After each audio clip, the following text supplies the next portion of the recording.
Hi, my name's Rachel Andrews. Welcome to Everyday Athlete. On this week's video, you follow me on my ZOE Science and Nutrition journey, which is all about finding out about my personal biology and what works for me.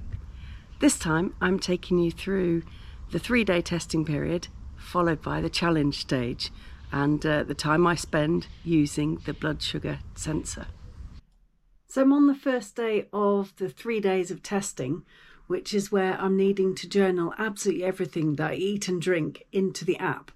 The app makes it fairly simple to do in that you can, if a thing's got a barcode, you can scan that and it will immediately pop it in, which is useful. Otherwise, you need to put in your interpretation of what it is that you're eating. So it might be a medium apple, or it could be that you want to represent it in grams. It doesn't really matter. It's quite easy to do. And also, I found that I could put in, as I knew what I was going to be eating for lunch, because I was making a packed lunch, I could put it in as I made it and then alter the timing, just pop back into it and alter the timing to make sure that I had it down as the correct time that I'm eating it. Because obviously the guys at ZOE can see all this information that I'm uploading, and they can also see the sensor and the information that's coming from that. So they can match up the two and start to get a feel for what I'm eating and how it's affecting me. The other thing that happens is working through the app is each day there are a set of tasks to do, and mostly it's around education.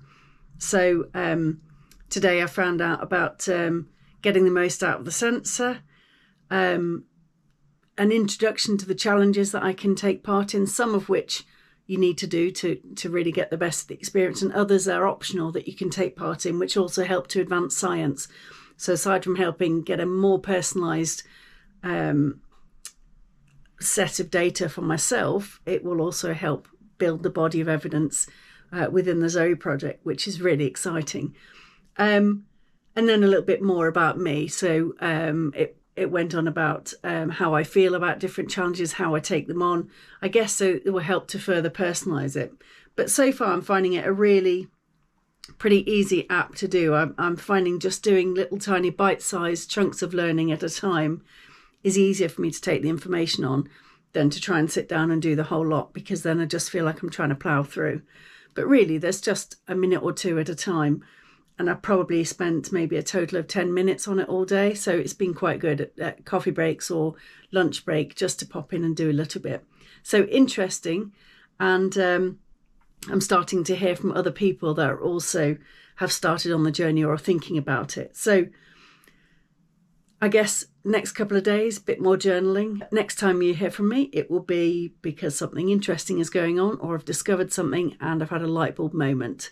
So here's hoping. I'm feeling really energised and excited about this, even though I'm obviously pretty fatigued.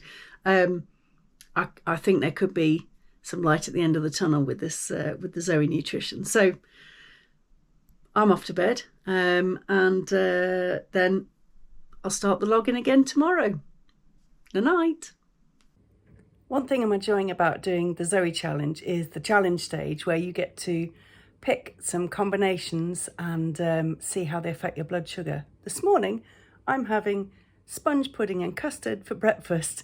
And then a little later in the week, maybe tomorrow, I'll be having the same thing, but for my dinner, to see how it affects my blood sugar. Must say it is a bit odd to have this for breakfast, but I'm game. Now, I've had this little monitor on for 2 weeks now, and it's been watching and analysing everything I've been eating. So it's been telling me the peaks, the troughs, so when I've had dips, and if I'm managing to start to look after my blood sugar and if I can get that under control. It's only part of the story though, and after 2 weeks, although I'm attached to it, it's less attached to me.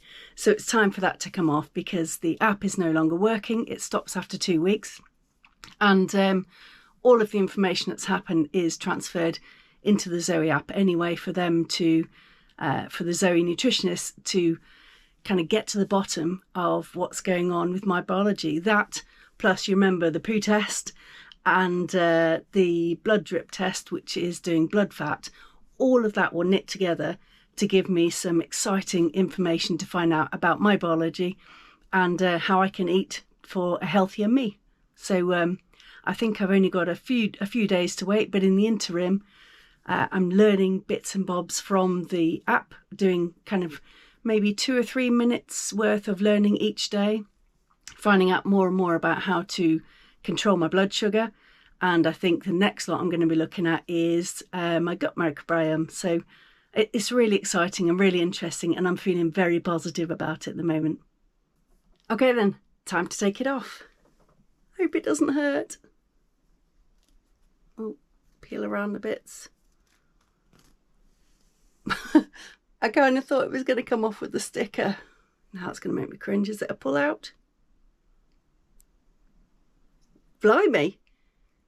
What's it stuck on with? Flipping heck.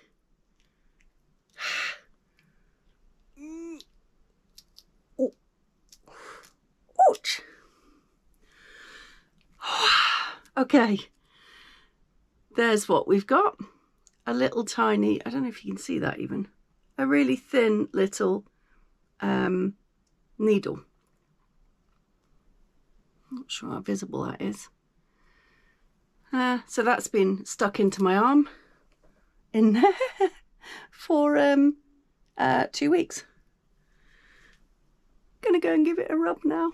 So I've given it a little rub and off it's come, and despite it being super sticky to pull off, actually it doesn't hurt. It was pretty painless going in, and yeah, my arm just feels relieved, and now I won't be worrying about catching it. But I needn't have worried about it getting pulled off. That was stuck like poo to a blanket. Yeah, on to the next phase, life without the sensor. There's lots of things so far that I've really enjoyed with the ZOE project, but one of the things I found really fascinating when I was wearing a blood sensor was the 5 different breakfasts. So I had to pick a carb and a fat that I was going to stick with throughout the test. On the first day I just had the carb, the second day I just had the fats, the third day I think I had them both together, the fourth day I had the carb and then some exercise, and on the 5th day I had the fat and then waited a period, and then I had the carb. So the interesting thing there was it was showing me the effect on my blood sugar of having just one or the other, and then the effect of sequencing the food, the effect of exercise on it, and the effect of mixing things together and combining food. It's really turning into a super interesting project. Other things I've tried were eating just crackers, so cheese thins.